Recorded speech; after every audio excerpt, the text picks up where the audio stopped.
nongeye kubifuriza kugira ibihe byiza nshuti bakunzi ba Ibendera TV kaze makuru yo kwibendera TV.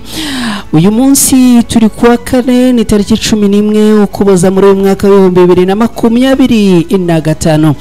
Ninjiye muri studio rero amakuru yihutirwa kandi yakomeye niyo mbazaniye muri aya makuru agiye kwitsa no kwibanda mu burasirazuba bwa Repubulika Iharanira Demokarasi ya Kongo. Kugeza ubu tuvugana twirwaneho imaze kwigarurira agace gakomeye muri Kivu y'Amajyepfo itarwanye dore ko FARDC n'ingabo z'u Burundi bayabangiye ngatabagahunga. Turaza kunyarukirayo turebera hamwe ko ibintu byifashe ndaza kukubwira ko kandi ifatwa ry'umujyi wa Uvira yatangiye guteza umwijyane muri politike ya Repubulika Iharanira Demokarasi ya Kongo Kinshasa ibintu byakomeye.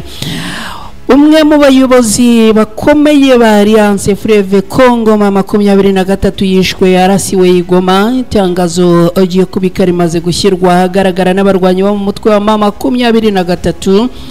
Turaza kubirebera hamwe ibi nabyo ndaza kandi kukubwira ko kugeza ubu Generali Byamungu wa mama 23 yamaze kugera mu mujyi wa Uvira. Akihagera yaremesheje inama niki yabwiye abasirikare b'u Burundi bihishahishe mu bice bitandukanye muri uyu mujyi wa Uvira, ariko niki yabwiye abaturage baherereye aha muri uyu mujyi wa Uvira. Ibi nabyo uraza kubisobanukirwa hamwe natwe hano ku Ibendera TV. Ndaza kandi kukubwira yuko muri Kivu y'Amajyaruguru muri teritwari ya Masisi ubu urugamba rwamaze guhindukira rukaba rwamaze guhindura icyerekezo. Ndakubwira ko nyuma yuko umujyi wa Uvira abarwanyi b'intare za Sarambwe bigaruriye ubu muri Masisi urugamba rwongeye kubura. Abarwanyi b'intare za Sarambwe barimo guhangana na Wazalendo ahitwa Ibitongi. Uraza kubisobanukirwa ibi byose ku buryo burambuye hani ku Ibendera TV. Nge nitwa Mukada mbaye ikaze mwese mu bice muherereyemo. Nizere ko mukomeje kugira ibihe byiza, nizere ko mukomeje kugira ubuzima bwiza aho muherereye. Nibo bamaze kugera hano ndongera kugusaba gukora like hano ku Ibendera TV. Ndagusaba kandi gusangiza aya makuru inshuti n'abavandimwe batandukanye no kumanuka hasa uhanditse share ukakanda bakaguha link ukagenda wisangiza abavandimwe kugira ngo amakuru agere kuri bose. Ikindi kandi niba uri mushyashya akaba ari bwo ugeze hano ku Ibendera TV nyemerera ngusabe unkorere subscribe. Nibura subscribers bashyashya 1000 ndabakeneye muterekeho rero mufiririzo byihuse biraza kuba ari byiza cyane. Mwese rero ni munyemerere ibintu tubigenze gushya mukanya ngaruke twinjira muri aya makuru ku buryo burambuye.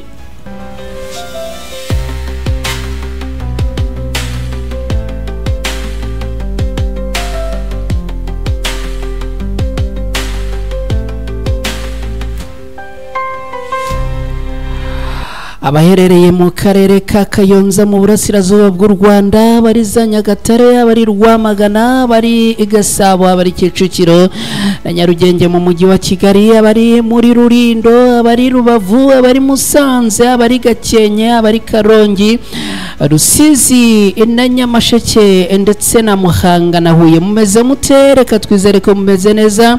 Abantu baherereye za Kinshasa, Kisangani, Uvira, Bukavu, ariko abantu baherereye mu mujyi wa Uvira mutwandikire tubwire aho muri Uvira nyuma yuko barwanye b'intare za Sarambwe bahigaruriye mumeze mute, situation imeze gute? Mutwandikire mutubwire uko ibintu bimeze. Hanyuma mwese rero muri Repubulika Iharanira Demokarasi ya Kongo tubahaye ikaze. Abantu baherereye mu gihugu cya Uganda, bari mu gihugu cy'u Burundi, abari Kenya, bari Tanzania, bari Zambia, Sudan, Malawi na Mozambique tubahaye ikaze mwese. Abantu baherereye muri Leta Zunze Ubumwe za Amerika, bari muri Australia, bari muri za Norvege, abari mu Bufaransa, bari mu Buholandi, abari mu Bubiligi, mu Bwongereza na Canada, namwe tubahaye ikaze. Mwese rero aho muherereye ni munyemerere twinjirane muri aya makuru n'amakuru ku buryo burambuye kuri aya masaha ku Ibendera TV.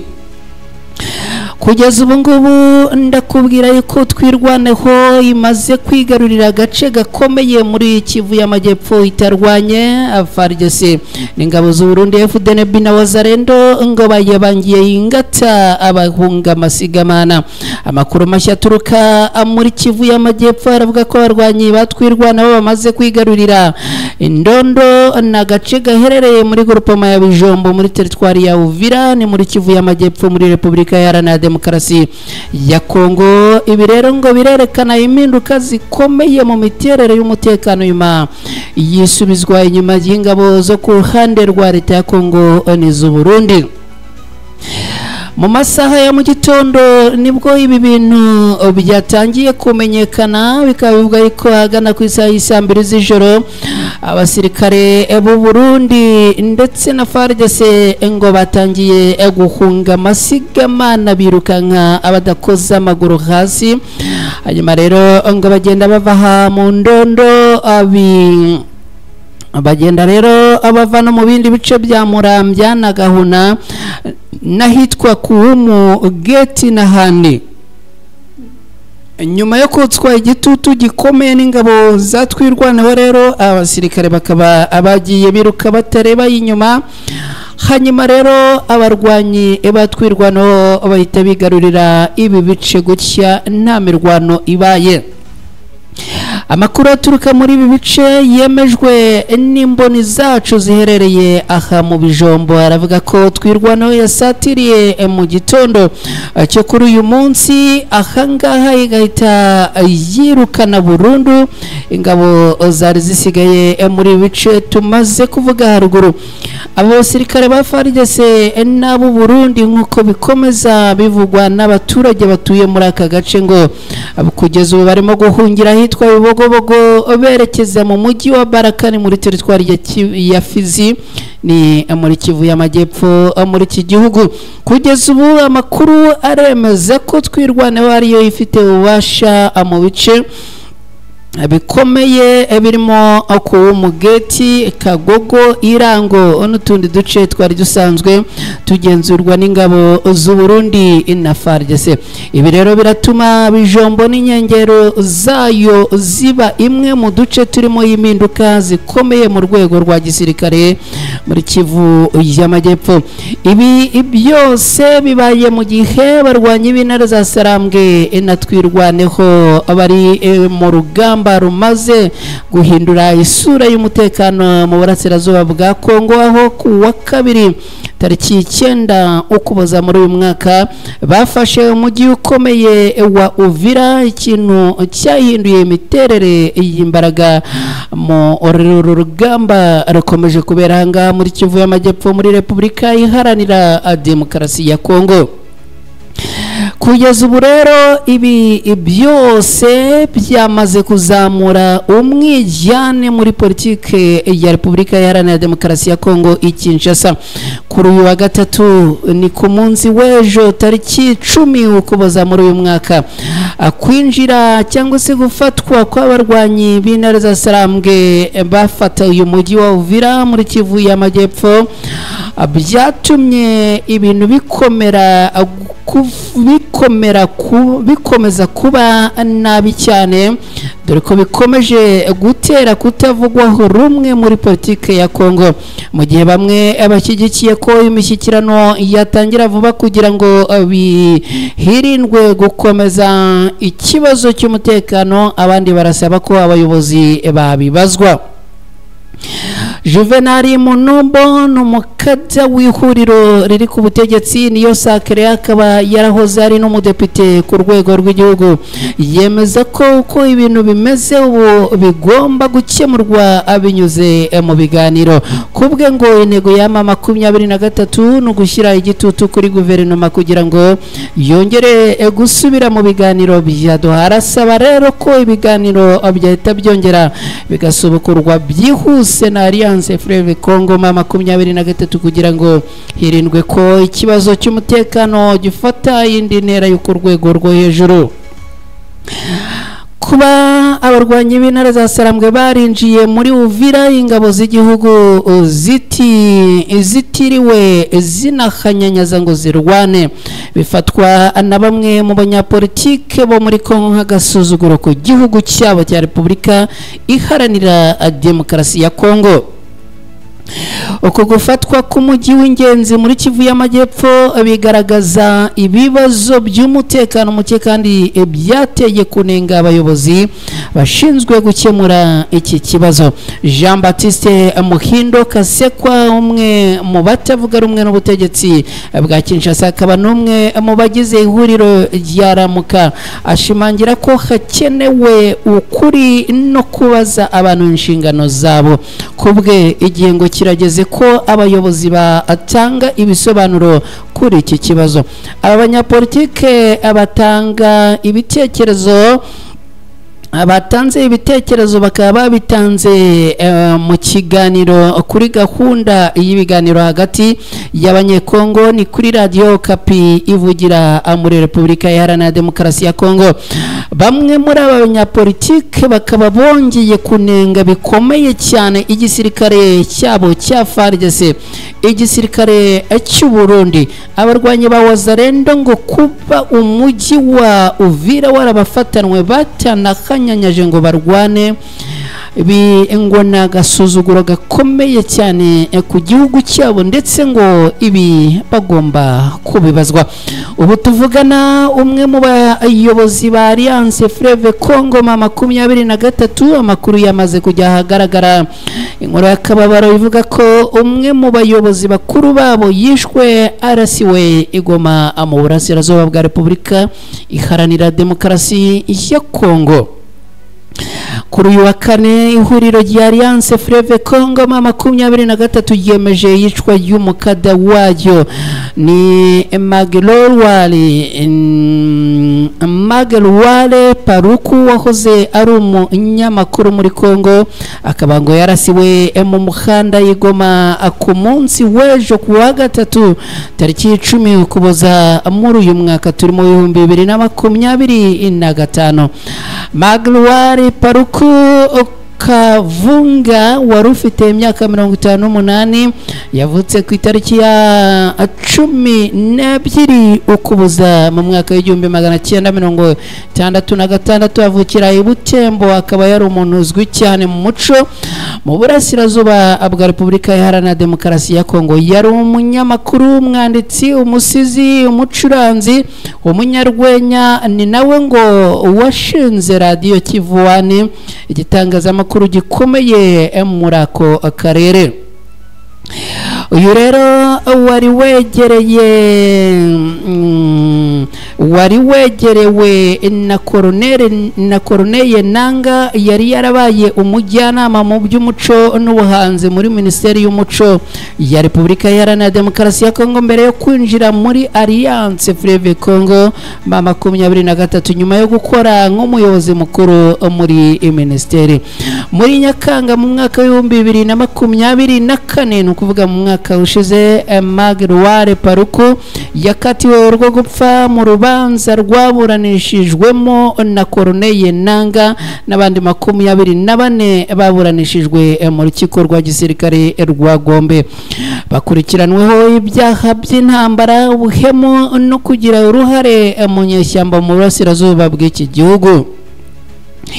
Uyu mugabo rero wamaze kuraswa Magelwale izina rye ryagaragaye ku rutonde rw'abarenga 25 hamwe n'uwahoze ari perezida wa Seni Corneille Nanga n'abayobozi benshi ba Alliance Fleuve Congo 23. Alliance Fleuve Congo 23 kugeza ubu ivuga ko nyuma y'icyo gikorwa cy'ubugizi bwa nabi iperereza ryatangiye kugira ngo havumburwe abihishe inyuma y'ubwo bwicanyi imbere yo kwihanganisha ihuriro ryose ndetse n'umuryango wa Magelwale Paruku. Ibi bintu tubifasheho yenda akitso gatoya cyane uyu mugabo yarasiwe igoma mu burasirazuba bwa Repubulika Iharanira Demokarasi ya Kongo mu gace kagenzurwa by'igihe ndakubwira ko ari by'igihe kirekire kubera yuko uyu mujyi wa Goma bawufashe mu kwezi kwa mbere muri uyu mwaka ukibaza ngo niba kugeza ubu muri uyu mujyi wa Goma hakira abantu bitwaje intwaro bitwaje imbunda bashobora kurasa umuntu nk'uyu nguyu ni ibintu bikomeye cyane bisaba abarwanyi b'intara za Sarambwe kongera gutekereza cyane no kongera gukaza ama operasiyo birumvikana ko byanze bikunze aduyi akiri muri ibi bice ubwo rero nuko bifataho umwanzuro ukomeye cyane dukomeje n'aya makuru reka nkubwire ko General Byamungu Alliance Fleuve Congo 23 ageze mu mujyi wa Uvira nyuma yo kwigarurirwa n'aba barwanyi akigerayo rero abasirikare b'u Burundi yabageneye ubutumwa ndetse by'umwihariko agenera ubutumwa n'abaturage bose bo muri uyu mujyi wa Uvira umugaba mukuru wungirije ushinzwe ibikorwa n'ubutasi mu mutwe wa Alliance Fleuve Congo 23 General de Brigade Bernard Maheshe Byamungu yasabye abasirikare b'u Burundi bihishe mu bice bitandukanye muri uyu mujyi wa Uvira kuhava abagasanga imiryango yabo mu gihugu cyabo cy'u Burundi ubu n'ubutumwa General Byamungu yatanze nyuma yuko ku mugoroba watambutse nubundi ageze mu mujyi wa Uvira ndetse agatanga ubutumwa nyuma kandi yuko ku mugoroba ku wa kabiri tariki 9 ukuboza muri uyu mwaka abarwanyi b'intara za Sarambwe bigaruriye uyu mujyi wa Uvira umujyi wa kabiri mu undi Kivu y'Amajyepfo nyuma yo akuyirukanamo ingabo zirimo n'iz'u Burundi ku wa gatatu tariki 10 ni ku munsi w'ejo ingabo za Alliance Fleuve Congo ziyobowe na General Byamungu zinjiye ku mugaragaro muri uyu mujyi wa Uvira uyu musirikare General Byamungu yarari kumwe na Lieutenant Colonel Wiringoma uvugira igisirikare cya Alliance Fleuve Congo 23 mu butumwa yatangiye muri uyu mujyi nuko ngo ingabo z'u Burundi zibihishemo zemerewe gutaha mu mahoro ikindi kandi avuga yuko ngo abaturage bahunze nabo bagomba guhunguka abakaza gufatanyiriza hamwe n'abandi kubaka igihugu cyabo Byamungu yunze amagira ati ikindi kuba kiri mu misozi nabo nibamanuke turabizeza ko tuzabafasha gusubira iwabo mu mahoro ikindi nta kibazo dufitanye n'abaturage b'u Burundi turabaturanyi kandi tuzahora turabaturanyi muri teritwari ya Masisi ni muri Kivu y'Amajyaruguru muri Repubulika Iharanira Demokarasi ya Kongo urugamba niho rwamaze kwimukira nyuma yuko ibyo mu mujyi wa Uvira bibaye nk'ibiherera ku ruhande gato ariko ntago nava mu mujyi wa Uvira nakubwiye yuko operasiyo zatangiye birumvikana ama operasiyo guhiga no gukora isuku n'isukura muri uyu mujyi imikwabo yatangiye ubwo birumvikana ko makuru yacu turaza kugenda tubabwira ibijyanye n'izo operasiyo zamaze gutangizwa ibyo zirimo kugeraho ku munsi w'ejo operasiyo kwikubitiro twarabonaga abarwanyi b'intara za Sarambwe barimo kwerekana intwaro izo imbunda n'ibikoresho bitandukanye iki gisirikare cy'u Burundi cyagiye gitakaza ubwo n'ubundi cyoswaga igitutu n'abarwanyi b'intare za Sarambwe bagahunga amasigamana bimwe mu bikoresho rero abagiye babitakaza hanyuma ibi ni kigaragaza yuko abarwanyi b'intare za Sarambwe ubu ngubu bari mu mikwabo iremereye kandi ikomeye amakuru agera ku Ibendera TV aravuga ko ngo hari n'ibikoresho barimo kugenda bapfupfunura mu mwobo ibindi bakabivana mu matuwarete ndetse ngo hari na bamwe mu bazarendo na FARDC bagiye bavumburwa bihishe mu matuwarete ibi turaza kugenda tubikurikirana neza makuru yacu turaza kubigarura hano kumeza n'ubundi byuzuye. Reka rero nkubwire ko kuri uyu wa gatatu ubwo ni ku munsi w'ejo ndetse no kuri uyu munsi kuri uyu wa kane tariki 11 ukuboza muri uyu mwaka ibijyanye n'urugamba rwamaze guhindura icyerekezo. Wazalendo muri Kivu y'Amajyaruguru zamaze kwiyemeza zikaba rero zirimo guhangana n'abarwanyi b'intare za Sarambwe. Amakuru aturuka ahangaha aravuga yuko kugeza ubu ngubu abarwanyi b'intare za Sarambwe n'abarwanyi ba Wazalendo bari mu mirwano ikomeye, bakaba barimo kurwanira ahitwa Ibutongi, ni mu birometero 3 uvuye Karembe. Aha ni muri groupement ya Bashari Mokoto, ni muri teritwari ya Masisi muri Kivu y'Amajyaruguru muri Repubulika Iharanira Demokarasi ya Kongo. Ariko abantu mudukurikiye like ntago zirimo kuzamuka ngo nzibone, subscribe ntago ndimo kuzibona zizamuka, kandi bavandimwe subscribe turazikeneye cyane, like turazikeneye. Ibi bitugaragariza ko nibura turi kumwe kandi mukurikira y'amakuru tubategurira tukanabagezaho. Byaba bigayitse rero mu gihe waba udukurikira nukore like nukore subscribe, ubwo haba hari ukundi inyamara. Ariko kandi ibitekerezo byanyu namwe tuba tubasaba ngo mubiduhe, nibyo bidufasha kumenya ngo n'ubundi abantu turi kumwe. Amakuru rero atandukanye ava muri aka gace ka Bashari Mokoto aravuga ko abarwanyi ba Wazalendo bagabye igitero ku birindiro by'abarwanyi b'umutwe wa 23 muri kariya gace. Ni amakuru n'ubundi avuga yuko kuva ku mugoroba imirwano rwongeye kwambikana, bikavuga yuko ano masaha ya mbere ya saa 6 kuri uyu munsi urugamba rwari rumeze nabi muri ibi bice.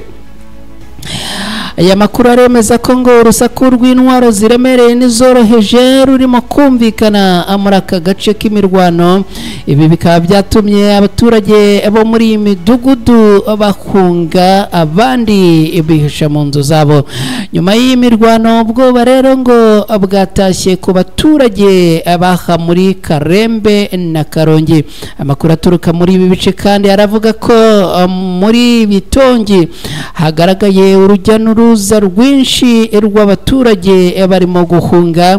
Abaturage bakaba rero ngo barimo guhunga berekeza i Karembe, mu gihe abandi bari guhungira mu mashyamba atandukanye, abandi ngo bakaba abihishe mu nzu zabo kugira ngo ibi nabyo barebe aho byerekeza. Nshuti bakunzi ba Ibendera TV, nguko uko byifashe muri updates z'amakuru agezweho muri aka kanya. Mwese munyemerere mbashimire cyane wewe wakoze subscribe hano ku Ibendera TV, wewe wamaze gutereka like yawe. Hanyuma rero mwese tuze gusubira mu makuru ya hano ku Ibendera TV. Komeze mugire umunsi mwiza kandi Imana ibane namwe.